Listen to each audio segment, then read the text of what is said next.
Yes, salamat Carla. Good morning Pilipinas. Ito na po ang latest sa lagay ng ating panahon.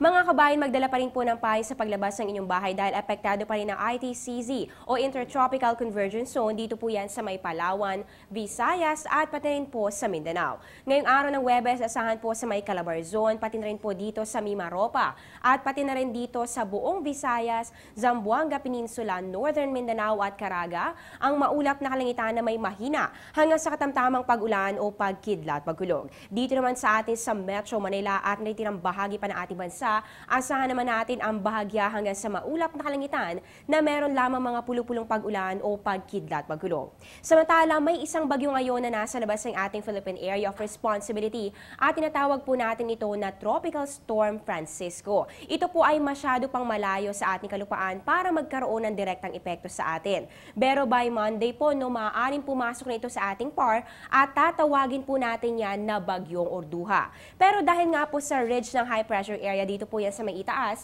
posibleng hanggang dito lang po ulit yan sa may corner ng ating PAR, katulad po ng ikinilos si Bagyong Ramil at ng Bagyong Tino. Ngayon alamin po natin ang agwat ng temperatura sa iba't ibang bahagi ng bansa.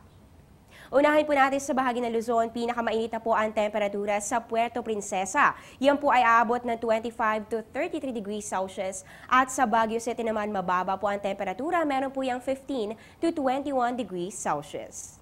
Ngayon, dumako naman tayo sa Visayas. Pare-pareho po ang temperatura dito po yan sa Iloilo, Bacolod at pati rin po sa Tacloban and Metro Cebu na aabot ng 24 to 31 degrees Celsius. At ngayon puntahan naman po natin ang Mindanao area. Dito po sa Metro Davao, mataas na po ang 24 to 33 degrees Celsius. At sa may Cagayan de Oro, pati na rin po dito sa may Zamboanga, meron po yan 23 to 32 degrees Celsius. Magbabalik po kami matapos ang isang paalala. Teng, ang package. Ma'am, sabi ng Air 21 on the road na.